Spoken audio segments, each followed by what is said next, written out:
নমস্কার বন্ধুরা, welcome back to my channel Champa রান্নাঘর। আজ আমি আপনাদের সঙ্গে শেয়ার করব ঘরে থাকা শুধুমাত্র দুটো উপকরণ দিয়ে দুর্দান্ত স্বাদের পিঠার রেসিপি। খেতে হবে দুর্দান্ত টেস্টি, যা দোকানের পিঠাটাকেও হার মানিয়ে দেবে। এই পিঠা কিন্তু দোকানেও পাওয়া যায়, আপনারা বাড়িতে কিন্তু দোকানের থেকে সুন্দরভাবে ঘরোয়া উপকরণ দিয়ে এই পিঠাটা বানিয়ে নিতে পারেন। এটা হচ্ছে পোহা পিঠে। আর দেখুন বন্ধুরা, সমস্ত পিঠেগুলো একদম বলের মতো ফুলকো ফুলকোভাবে ফুলবে। তার জন্যে খুব ভালোভাবে মাথায় রাখতে হবে পিঠেটা বানানোর জন্যে কি কি ব্যবহার করছি আর তার মাপটা। পিঠেটা বানানোর জন্য এখানে সুজি ব্যবহার করছি, নিয়েছি 1 বাটি সুজি। আপনারা যে কোনো বাটি বা কাপ মেপে নেবেন। এবারে এই সুজিটাকে খুব ভালো করে মিক্সার জারে গুঁড়ো করে নিলাম। এখন গুঁড়ো করা সুজিটাকে একটা বাটির মধ্যে নিয়ে নিলাম। অবশ্যই সুজিটাকে একটু খুব ভালো করে গুঁড়ো করেই ব্যবহার করবেন। এবারে 1 বাটি সুজির জন্য নিয়ে নিচ্ছি 2 বাটি ময়দা। অবশ্যই এই মাপটা আপনারা মাথায় রাখবেন, 1 বাটি সুজি আর 2 বাটি ময়দা। এবারে এই ময়দা আর সুজির সঙ্গে দিয়ে দিচ্ছি একটু লবণ। যে কোনো মিষ্টি জাতীয় খাবারের মধ্যে একটু লবণ দিলে তার টেস্টটা ভালো আসে। এবারে দিয়ে দিচ্ছি এখানে 1.25 বাটি চিনি। তবে এই মিষ্টিটা আপনারা আপনাদের পরিমাণ অনুযায়ী ব্যবহার করবেন। যদি আপনারা একটু বেশি মিষ্টি খান তাহলে 1 বাটি দেবেন, আমি একটু অল্প মিষ্টি দিলাম।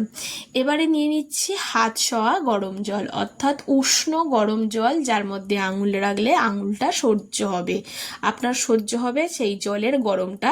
সেই রকম গরম জল নিতে হবে। প্রথমে শুকনো উপকরণগুলোকে খুব ভালো করে মিশিয়ে নিয়ে 1 বাটি উষ্ণ গরম জল দিয়ে দিলাম। এবারে খুব ভালো করে হাতের সাহায্যে আমি এটাকে মেখে নিচ্ছি। এবারে আবারও 1 বাটি জল দেবো আর এটাকে মেশাতে থাকবো।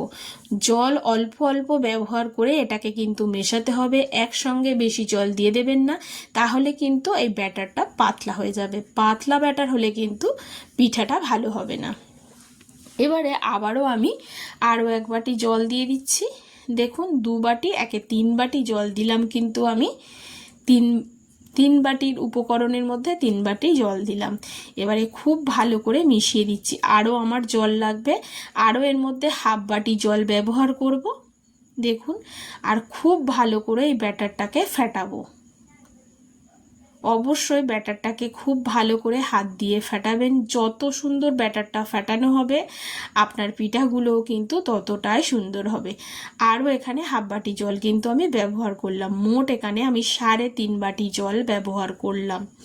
এবারে এটাকে খুব ভালো করে হাত দিয়ে ফেটানোর পরে এটাকে ঢাকা চাপা দিয়ে রেখে দেবো 15 মিনিট মতো। ততক্ষণে সুজিটা ফুলেও যাবে আর সেটও হয়ে যাবে। অনেকটাই ব্যাটারটা পাতলা আছে। এবার 15 মিনিট পরে ফিরে এলাম। এখন দেখুন ব্যাটারটা কিন্তু বেশ ঘন হয়ে গেছে। আমি এখানে আরও 1 বাটি জল দেব, দিয়ে খুব ভালো করে ব্যাটারটাকে মিশিয়ে নেব। দেখুন ব্যাটারটা কতটা ঘন আছে, এতটা ঘন থাকবে না, আবার খুব বেশি পাতলাও থাকবে না। খুব ভালো করে ব্যাটারটাকে আবার একটু মিশিয়ে নিচ্ছি। আরও 1 বাটি গরম জল এখানে ব্যবহার করলাম।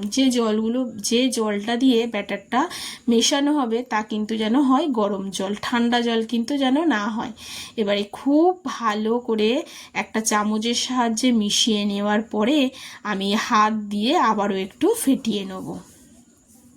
এখানে না লাগবে কোনো সোডা, যে বেকিং পাউডার বা বেকিং সোডা এখানে ব্যবহার করতে হবে না। খুব ভালো করে ফেটানো আমার কমপ্লিট হয়ে গেছে।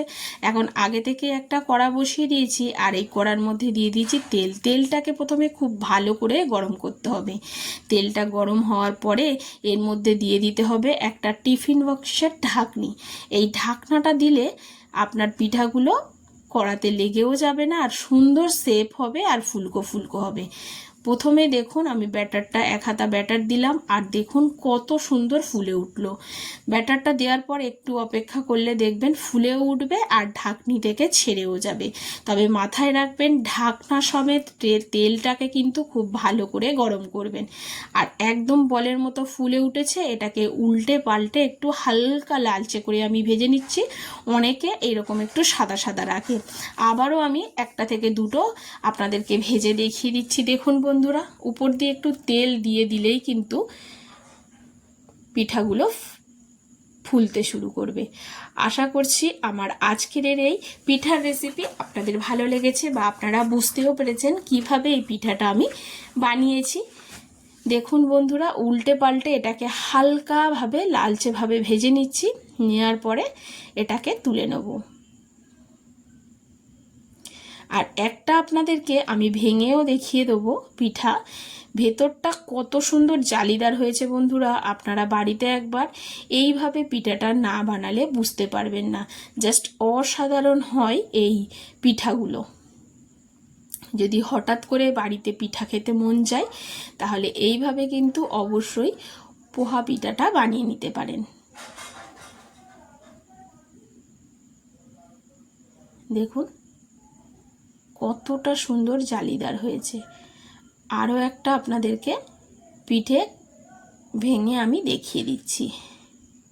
আমার আজকের রেসিপি আপনাদের কেমন লাগলো বন্ধুরা অবশ্যই কমেন্ট করে জানাবেন। যদি ভালো লাগে অবশ্যই একটা লাইক করবেন, শেয়ার করবেন আর কমেন্ট করে জানাতে ভুলবেন।